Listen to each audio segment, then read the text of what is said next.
YCP మాజీ MP Gorantla Madhav అరెస్టుపై మాజీ మంత్రి అంబటి ఆగ్రహం వ్యక్తం చేశారు.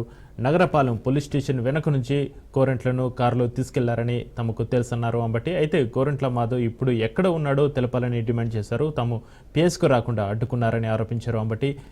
ఇక కొందరు టీడీపీ కార్యకర్తలు వైసీపీ నేతలపై ఇష్టానుసారంగా మాట్లాడుతున్నారంటూ నిప్పులు చెరిగారు. చెబ్రోలు కిరణ్ను పెంచి పోషించింది చంద్రబాబు అంటూ విమర్శలు చేశారు. అంతేకాకుండా కార్యకర్తలను చెలరేగమని మంత్రి నారా లోకేష్ రెచ్చగొడుతున్నారని అంబటి ఆరోపించారు.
వైసీపీ మాజీ ఎంపీ గోరంట్ల మాధవ్ అరెస్టుపై మాజీ మంత్రి అంబటి ఆగ్రహం వ్యక్తం చేశారు. నగరపాలెం పోలీస్ స్టేషన్ వెనుక నుంచి గోరంట్లను కారులో తీసుకెళ్లారని తమకు తెలుసన్నారు అంబటి. అయితే గోరంట్ల మాధవ్ ఇప్పుడు ఎక్కడ ఉన్నాడో తెలపాలని డిమాండ్ చేశారు. తాము పిఎస్కు రాకుండా అడ్డుకున్నారని ఆరోపించారు అంబటి రాంబాబు. ఇంకొందరు టీడీపీ కార్యకర్తలు వైసీపీ నేతలపై ఇష్టానుసారంగా మాట్లాడుతున్నారంటూ నిప్పులు చెరిగారు.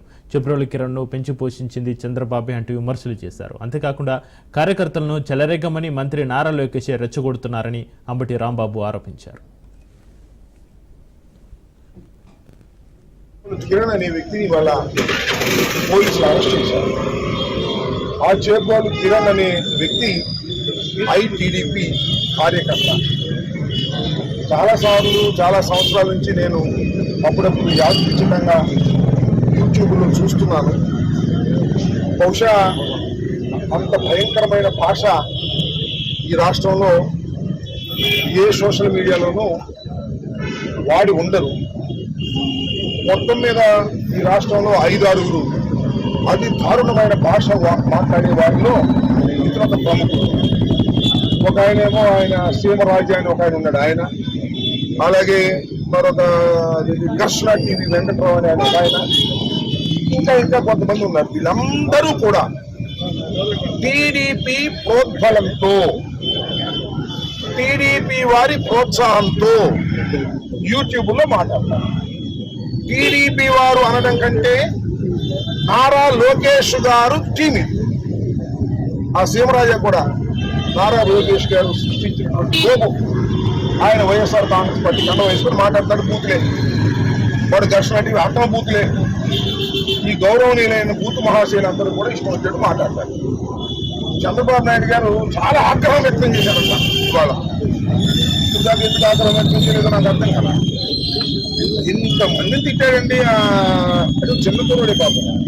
మరి ఎందుకంటే చెడిపోయాడో నాకు తెలియదు. చెడిపోవడానికి కారణం లోకేష్ క్యాష్ ఇస్తున్నాడు, వాడిని రెచ్చగొడుతున్నాడు.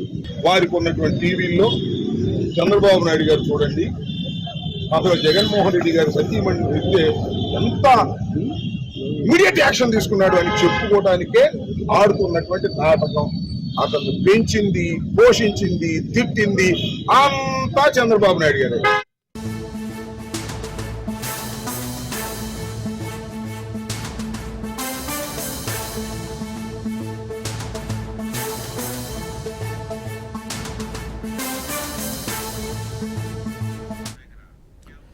స్టాక్ మార్కెట్లు భారీ లాభాలు ప్రారంభమయ్యాయి. సెన్సెక్స్ 1000కి పైగా పాయింట్ల లాభంతో, నిఫ్టీ 350కు పైగా పాయింట్ల లాభంతో ట్రేడింగ్ ప్రారంభించాయి. ఉదయం 9:17 సమయానికి సెన్సెక్స్ 1121 పాయింట్లు లాభపడి 74,961 వద్ద కొనసాగుతుంది. ఇక నిఫ్టీ 348 పాయింట్ల లాభంతో 22,744 వద్ద ట్రేడ్ అవుతుంది. అమెరికా అధ్యక్షుడు ట్రంప్ సింకాలను 90 రోజులు బ్రేక్ ఇవ్వడం, ఆర్బీఐ కీలక వడ్డీ రేట్లు తగ్గించడం వంటి కారణాలతో దేశీ సూచీలు పాజిటివ్గా కదులుతున్నాయి.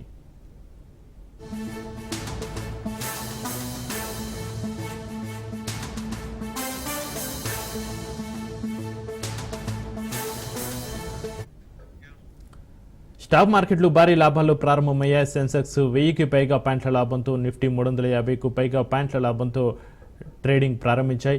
ఇక ఉదయం 9 గంటల 17 నిమిషాల సమయానికి సెన్సెక్స్ 1121 పాయింట్లు లాభపడి 74,961 వద్ద కొనసాగుతుంది. ఇక నిఫ్టీ 348 పాయింట్ల లాభంతో 22,744 వద్ద ట్రేడ్ అవుతుంది. అమెరికా అధ్యక్షుడు ట్రంప్ సుంకాలకు 90 రోజులు బ్రేక్ ఇవ్వడం, ఆర్బీఐ కీలక వడ్డీ రేట్లు తగ్గించడం వంటి కారణాలతో దేశీయ సూచీలు పాజిటివ్గా కదులుతున్నాయి.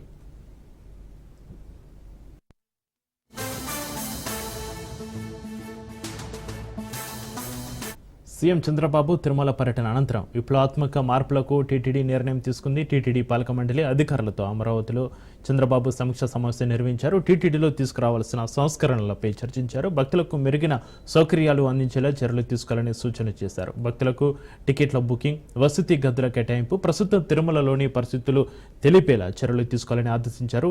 నూతన టెక్నాలజీ సైతం అందుబాటులోకి తెచ్చి భక్తులకు సేవలు సులభతరం చేయాలని సూచనలు చేశారు. అందుకు అనుగుణంగా టీటీడీ సైతం చర్యలు చేపడుతూ వస్తోంది.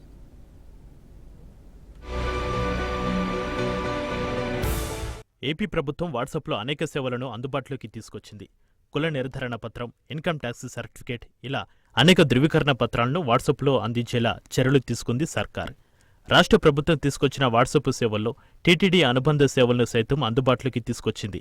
ప్రస్తుతం ఈ విధానాన్ని ట్రయల్ రన్గా అందుబాటులోకి తెచ్చింది టీటీడీ. ఏపీ ప్రభుత్వం వాట్సాప్ ఈ గవర్నెన్స్ నెంబర్ను అందుబాటులోకి తెచ్చింది. ఒక్క నెంబరు అనేక సేవలు అందించే విధంగా ప్రభుత్వం ఈ వాట్సాప్ సర్వీసును ప్రారంభించింది. మొదటగా ప్రభుత్వం రంగానికి సంబంధించిన సేవలు ప్రారంభించారు మంత్రి నారా లోకేష్. ప్రస్తుతం ఏపీలోని అనేక దేవాలయాల సేవలను వాట్సాప్లో అందించే విధంగా ప్రభుత్వం చర్యలు చేపట్టింది.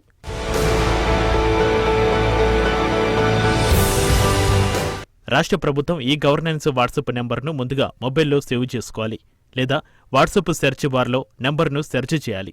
అనంతరం రాష్ట్ర ప్రభుత్వం సిటిజన్సీ హెల్పర్ చాట్ ఓపెన్ అవుతుంది. అలా ఆ యాప్కి సంబంధించిన సమాచారం తెలుస్తుంది.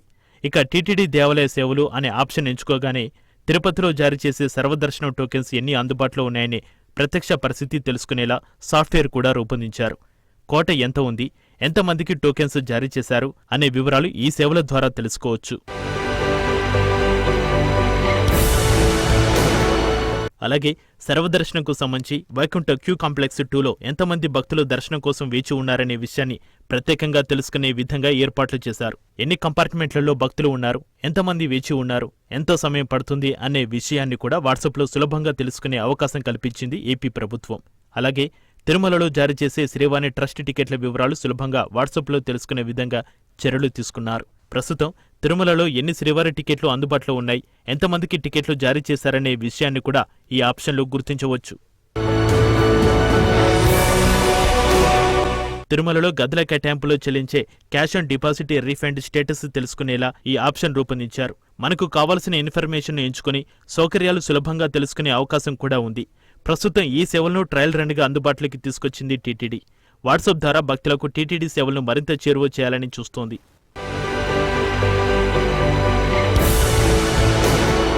త్వరలోనే మరిన్ని వాట్సాప్ సేవలు అమలు చేసే అవకాశం ఉందని టీటీడీ అధికారులు చెబుతున్నారు. టీటీడీ నుంచి 15 అంశాలను వాట్సాప్లో పొందుపరిచేలా టీటీడీ చర్యలు తీసుకుంది. ఈ ఆప్షన్కు సంబంధించిన వివరాలను రాష్ట్ర ప్రభుత్వానికి పంపడం జరిగింది. రాష్ట్ర ప్రభుత్వం ఒక్క ఆప్షన్ను అప్డేట్ చేస్తూ వస్తుంది. టికెట్ల బుకింగ్కి, వసతి గదులు, ఆర్జిత సేవల విడుదల సమయంలో వెయిటింగ్ సమయం తగ్గించి టీటీడీ వెబ్సైట్ ద్వారా నేరుగా టికెట్ బుకింగ్ చేసుకునే విధంగా ఏర్పాటు చేస్తున్నట్లుగా ప్రభుత్వ టీటీడీ అధికారులు వెల్లడించారు. రాయలసీమ ప్రాంతంలో ఆధునని సెకండ్ బాంబేగా పిలుస్తారు. అంటే ముంబై తర్వాత అతిపెద్ద వ్యాపార కేంద్రం అని రాయలసీమ వాసుల భావన. ఇప్పుడు అదే ప్రాంతం పేరు గొప్ప ఊరు దిబ్బ అన్న చందంగా మారింది. అక్కడి ప్రజలు కనీసం గుక్కడి మంచినీటికి కూడా అవస్థలు పడాల్సిన పరిస్థితి ఏర్పడింది. పట్టణంలో నీటి సమస్య జటిలమైంది. ముందస్తు ప్రణాళికలో భాగంగా అధికారులు తీసుకున్న నిర్ణయాలు విఫలమవుతున్నాయి. ప్రభుత్వాలు మారిన ఆధునలో నీటి సమస్య మాత్రం మారడం లేదు.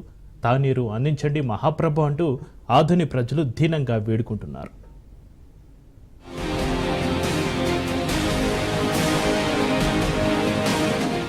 ఆధుని 160 ఏళ్లకు క్రితమే మున్సిపాలిటీగా మారింది.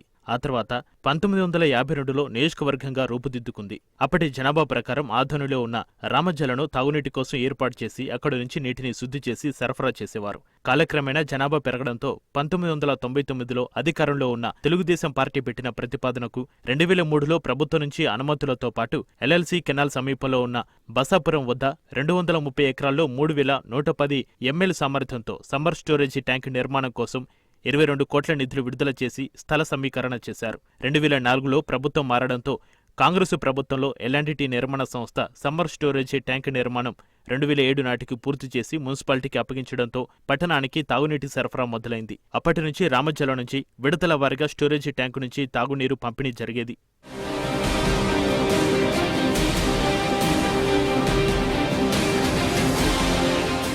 2019లో వైసీపీ అధికారంలోకి వచ్చిన తర్వాత 2020లో తొలిసారి స్టోరేజీ ట్యాంక్ సిమెంట్ పలకల మధ్య బీటలు రావడంతో 60 లక్షల నిధులతో మరమ్మతు పనులు చేపట్టారు. ఆ తర్వాత 2020లో తూర్పు వైపు భాగంలో సుమారు 100 మీటర్లకు పైగా లోపలి భాగం సిమెంట్ పలకలు కుంగిపోవడంతో యుద్ధ ప్రాతిపదికన మరమ్మతుల కోసం 1,80,000తో తాత్కాలిక మరమ్మతులు చేపట్టారు. అది కూడా ఎంతో కాలం నిలవలేదు. దాంతోపాటు 2022లో దక్షిణం వైపు 200 మీటర్లు కూడా కూలిపోవడంతో ఎస్ఎస్సీ ట్యాంకులో నీరు ఇంకిపోయింది. దాంతో 2023లో 2 కోట్లతో మళ్లీ తాత్కాలిక మరమ్మతులు చేపట్టి వేసవిలో ఇబ్బందులు తలెత్తకుండా తాత్కాలిక చర్యలు చేపట్టారు.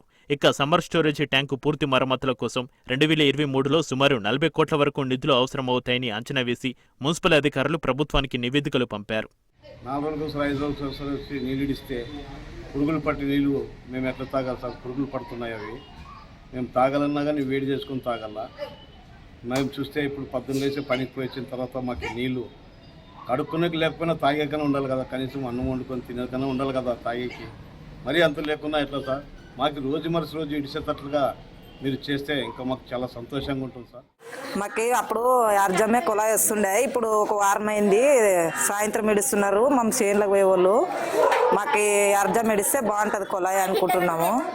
అప్పుడైతే బాగానే అర్జం ఇడుస్తుండ్రు, 3 గంటలకు లేసుకొని పట్టుకునేది మాకేం ఇబ్బంది లేదు. ఇప్పుడు మా సార్ ఇడిచేదైతే వద్దు, మాకు దినం నీళ్ళు రావాల్సిందే అండి. ఆధోనిలో పలు సమస్యలపై అసెంబ్లీలో గలమెత్తిన doctor Parthasarathy summer storage tank శాశ్వత మరమ్మతులపై నోరు మెదపకపోవడంతో ఆధోని మండలంలోని ప్రజలు మండిపడ్డారు. ఇప్పుడు ఎన్డీఏ కూటమి ప్రభుత్వం రావడంతో ఎస్ఎస్సీ ట్యాంకు నిర్మాణ ప్రతిపాదనలు పెట్టి నిధులు విడుదల చేసిన ప్రభుత్వమే మళ్లీ అధికారంలో వచ్చింది కాబట్టి ఎస్ఎస్సీ ట్యాంకుకు మంచి రోజులు వస్తాయని ప్రజలు భావిస్తున్నారు. అలాగే పెరిగిన జనాభా దృష్టిలో ఉంచుకుని తాగడానికి రోజు మార్చి రోజు తాగునీరు అందించే విధంగా అధికారులు చర్యలు చేపట్టాలని ప్రజలు కోరారు. ఇక్కడ మేము వారానికి ఒకసారి వస్తే కూడా నీళ్ళు సరిగా రావడం లేదు సార్. ఈ టైం అప్పుడు ఇస్తే కరెంట్ ఉండదు సరిగా. అసలే అయిపో 4 సరిగా తిప్పడు సార్, కొలాలు తిప్పి అయిపో. తెల్లారుజామున 3 గంటలకే రావాలి. అవును, తెల్లారుజామున 3 గంటలకే వదలాలి సార్. గత 4 ఏళ్లుగా సంవత్సరానికి 100-200 అడుగులు చొప్పున కుంగిపోతూ ఈ యొక్క స్లాబ్ పడిపోతుండడం వల్ల నీటిని పూర్తిగా స్టోర్ చేసి ప్రజలకు అందివెళ్ళని పరిస్థితి ఉంది. కానీ ప్రతిసారి అధికారులు నాయకులు కేవలము తూతుమంత్రంగా కొన్ని కోట్ల రూపాయల ఖర్చుతో రిపేర్ చేస్తున్నారు తప్ప దాన్ని పూర్తిగా రిపేర్ చేసి లేక కొత్తది కట్టించి ఆదిన ప్రజలకు రోజు విడిచి రోజు నీరు వచ్చే విధంగా ప్రణాళిక వేయడం లేదు. ఇది చాలా బాధాకరము. వేసవిలో తాగునీటి సమస్యలు తలెత్తకుండా అధికారులు చర్యలు తీసుకోవాలని ఆధోని ప్రజలు కోరుతున్నారు. నీటిని శుద్ధి చేసి తాగడానికి నీరు అందించాలని వేడుకుంటున్నారు. జనాభాను దృష్టిలో పెట్టుకుని రోజు మార్చి రోజు తాగునీరు అందించే విధంగా ప్రభుత్వం చర్యలు తీసుకోవాలని కోరుతున్నారు.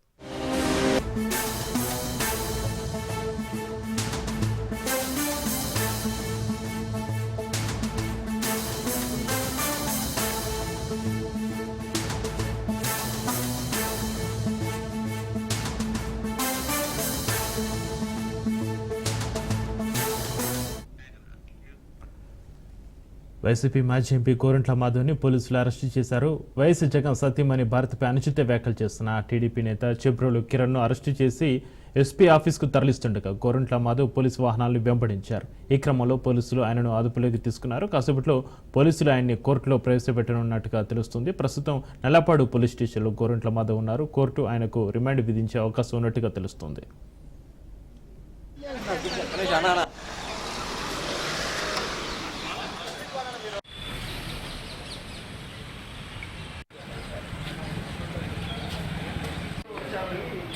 అది కూడా కాదు ఇప్పుడు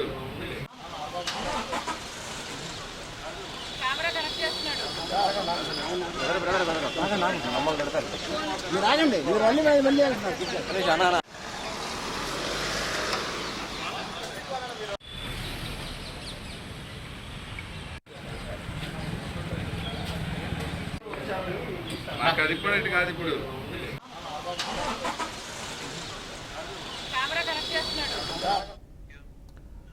వైసీపీ మాజీ ఎంపీ గోరంట్ల మాధవ్ని పోలీసులు అరెస్టు చేశారు. వైఎస్ జగన్ సతీమణి భారతిపై అనుచిత వ్యాఖ్యలు చేస్తున్న టీడీపీ నేత చెబ్రోలు కిరణ్ను అరెస్టు చేసి ఎస్పీ ఆఫీస్కు తరలిస్తుండగా గోరంట్ల మాధవ్ పోలీసు వాహనాలను వెంబడించారు. ఈ క్రమంలోనే పోలీసులు ఆయనను అదుపులోకి తీసుకున్నారు. కాసేపట్లో పోలీసులు ఆయన్ని కోర్టులో ప్రవేశపెట్టనున్నట్లుగా తెలుస్తుంది. ప్రస్తుతం నల్లపాడు పోలీస్ స్టేషన్లో గోరంట్ల మాధవ్ ఉన్నారు. కోర్టు ఆయనకు రిమాండ్ విధించే అవకాశం ఉన్నట్టుగా తెలుస్తోంది.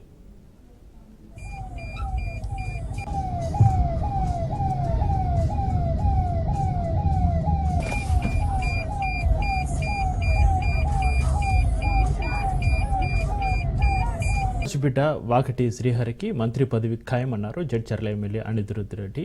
నారాయణపేట సభలో సీఎం హామీ ఇచ్చారని మంత్రివర్గంలో శ్రీహరికి చోటు దక్కే అవకాశం ఉందని తెలిపారు. ఇక వంశీరామ్ అక్రమంగా ఆక్రమించిన 27 ఎకరాల భూమి కేసులో పోరాటం చేస్తున్నట్లుగా చెప్పారు అనిరుద్ధిరెడ్డి. బీఆర్ఎస్ సహాయంలో మునిగిన ప్రభుత్వ భూముల వాస్తవాలు ఒక్కొక్కటిగా వెలుగు చూస్తున్నాయన్నారు. జడ్చర్ల నియోజకవర్గంలో 700 ఎకరాల భూమిని బినామీలకు బదిలీ చేశారని, కలెక్టర్ ఆదేశాలతో విచారణ మొదలుపెట్టారని చెప్పారు. మినిస్టర్ గారు, రెవెన్యూ మినిస్టర్ గారు చెప్తున్నారు నాకు అనిరుద్ధిరెడ్డికి ఏవి ఇబ్బందులు లేవు, కొట్లాటలు లేవు. నేను కూడా అదే చెప్తాను, నాకు ఆయనకి ఏం కొట్లాటలు లేవు. నాకు రెవెన్యూ డిపార్ట్మెంట్లో జరిగిన కొన్ని గవర్నమెంట్ భూముల పైననే నాకు ఇష్యూస్ ఉన్నాయి, దానిపైన నేను పోరాడుతున్నాను. నాకు రెవెన్యూ డిపార్ట్మెంట్ మాత్రం ఖచ్చితంగా నాకు మాత్రం వాళ్ళపైన మాత్రం యాక్షన్ కొన్ని తీసుకోవాల్సి ఉంది, అవి తీసుకుంటాను. అవును, వాకటి శ్రీహరి గారు మన ముదిరాజు బిడ్డ. మొత్తం రాష్ట్రంలో ఒక్కడే ముదిరాజు ఆయన గెలిచినాడు. ఆయన ఖచ్చితంగా మినిస్ట్రీ వస్తుంది అని నేను భావిస్తున్నాను. ఎందుకంటే పోయిన సంవత్సరము నారాయణపేట మీటింగ్లో ఎంపీ ఎలక్షన్స్ కన్నా ముందు, పార్లమెంట్ ఎలక్షన్స్ కన్నా ముందు సీఎం రేవంత్ రెడ్డి గారే ముద్రాజ్ బిడ్డకి మంత్రి పదవి వస్తుందని చెప్పడం జరిగింది. అతన్ని ఏఐసీసీ వాళ్ళు కూడా వాళ్ళు ఇస్తారని చెప్పేసి కూడా నేను భావిస్తాను. నేనే శ్రీహరి గారికి ఇవ్వాలి, నేను ఆయన మక్తలికి పోయి అక్కడ 1000 కొబ్బరికాయలు కొడతాను ఆయన మినిస్ట్రీ వచ్చిన తర్వాత. మళ్ళీ నేనే ఆయనకి ఫస్ట్ ఆమోదం నేను తెలిపినప్పుడు ఇక నుంచి నాకెందుకు కడతాను, నాకు అవన్నీ ఏం లేదు. శ్రీహరి అనే గారు వస్తే మా చర్చలకు వచ్చినట్టే. పోయిన నెలల మినిస్టర్ గారు, రెవెన్యూ మినిస్టర్. భారత రాష్ట్రపతి ద్రౌపది ముర్ముకు స్లోవేకియా యూనివర్సిటీ గౌరవ డాక్టరేట్ ప్రదానం చేసింది. రాష్ట్రపతి ముర్ము స్లోవేకియా పర్యటిస్తున్నారు. ఇక పోర్చుగల్, స్లోవేకియాలో 4 రోజుల పర్యటనలో ఆఖరు రోజైన గురువారం చారిత్రక నెట్రా నగరంలో పర్యటించారు. ఈ సందర్భంగా కాన్స్టంటైన్ ది ఫిలాసర్ యూనివర్సిటీ ముర్ముకు గౌరవ డాక్టరేట్ అందజేసింది. యూనివర్సిటీ సైంటిఫిక్ కౌన్సిల్ ఈ పురస్కారాన్ని ఆమెకు అందజేసింది. ప్రజలకు ముర్ము అందిస్తున్న విశిష్ట సేవలకు గుర్తింపుగా డాక్టరేట్తో గౌరవిస్తున్నట్లుగా తెలిపింది.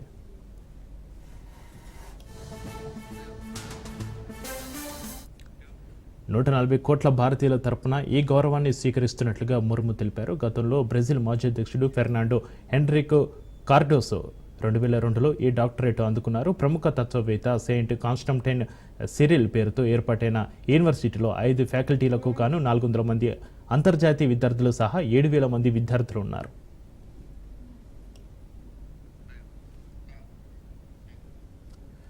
స్లోవేకియాలోని అత్యంత ప్రాచీన నగరంగా నెట్రాకు పేరుంది. అంతకుముందు రాష్ట్రపతి ముర్ము ప్రేసోవ్ నగరంలోని బబడ్లో పప్పెటి థియేటర్లో ప్రదర్శించిన రామాయణం తోలుబొమ్మలాటను తిలకించారు. శ్రీకృష్ణుని భక్తురాలు, భారతీయ సంస్కృతిని అభిమానించే లెంకా ముఖోవా అలియాస్ లేక స్రవంతి దేవిదాసి ఈ షోను రూపొందించారు. ఈ ప్రదర్శనకు 150 మంది స్లోవాక్ విద్యార్థులు హాజరయ్యారు. అనంతరం భారతీయ పంచతంత్ర, జాతక కథలు, ఇతివృత్తంగా స్లోవాక్ చిన్నారులు వేసిన పెయింటింగ్స్ ఎగ్జిబిషన్ రాష్ట్రపతి ముర్ము తిలకించారు. ఈ సందర్భంగా ఆమె విద్యార్థులతో మాట్లాడారు.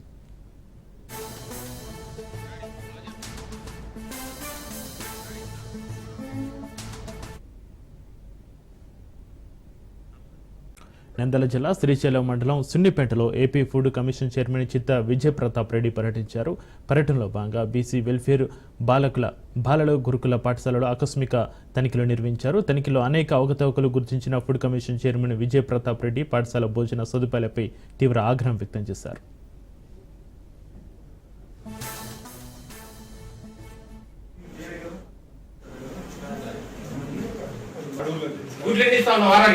నిజం చెప్పు, నిమిషాల మీద ఇంటికి పోతావు, నిజం చెప్పు బాబు. మార్చి అయితే ఏప్రిల్ అయితే మీ అందరూ ఇదే పని, సార్ అంటే నువ్వంటే నేను వచ్చి చూసుకుంటాను ఇంకా మనుషులు పెట్టి. ఎన్ని గుడ్లు ఇస్తా ఉన్నారు వారానికి? నిజం చెప్పండి దయవుంచి. ఏం పేరు నీ పేరు? దుర్గారావు గారు, నిజం చెప్పండి, ఎన్ని ఇస్తా ఉన్నావు గుడ్లు? మనకేముంది మెనూలో? ఎవ్రీడే ఉందా? మధ్యాహ్నం పెరుగుందా?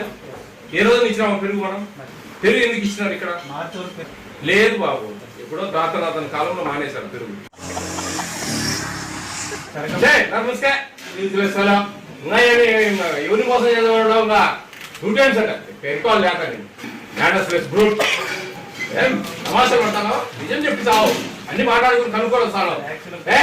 ఆదివారం ఒక పూట పెడతాడా, 2 ముక్కలు 3 ముక్కలు, మంగళవారం సాయంత్రం చికెన్ ఇంతవరకు పెట్టింది లేదు, గుడ్లు ఎన్ని ఇస్తా ఉన్నావు వారానికి, నిజం చెప్పు. నిమిషాల మీద ఇంటికి పోతావు నువ్వు, నిజం చెప్పు బాబు. మార్చి అయితే ఏప్రిల్ అయితే మీ అందరూ ఇదే పని, సార్ అంతే నువ్వు అంతే, నేను వచ్చి చూసుకుంటా లేదు మనుషులు పెట్టి. ఎన్ని గుడ్లు ఇస్తా ఉన్నారు వారానికి, నిజం చెప్పండి దయవుంచి. ఏం పేరు నీ పేరు? దుర్గారావు గారు, నిజం చెప్పండి, ఎన్ని ఇస్తా ఉన్నావు గుడ్లు? మనకేముంది మెనూలో? ఎవ్రీడే ఉందా? మధ్యాహ్నం పెరుగు ఉందా? ఏ రోజు ఇచ్చినామా పెరుగు? మనం పెరుగు ఎందుకు ఇచ్చినారు ఇక్కడ? లేదు బాబు, ఎప్పుడో తాతనాథన్ కాలంలో మానేశారు పెరుగు. నమస్తే. సమస్యలన్నిటిపై ఫుడ్ కమిషన్ చైర్మన్ కఠినంగా వ్యవహరిస్తుందని, ప్రతి ఒక్కరిని అమరావతికి పిలిచి సంజాయిషి కోరడమే కాకుండా వారిపై చట్టపరమైన చర్యలు తీసుకుంటామని హెచ్చరిస్తూ అధికారులకు తగిన సూచనలు చేశారు. అలాగే పిల్లల తల్లిదండ్రులు చేస్తున్న ఫిర్యాదులు, పిల్లలు చెప్పిన సమస్యలను పాఠశాల అధికారులతో మాట్లాడి ఖచ్చితమైన నిర్ణయాలు తీసుకుంటామని తెలిపారు. విద్యార్థుల భోజన మెనూలో పిల్లలు చేసిన ఫిర్యాదులను స్వీకరించిన ఆయన హాస్టల్ వార్డెన్ దుర్గారావుపై తీవ్ర ఆగ్రహం వ్యక్తం చేశారు.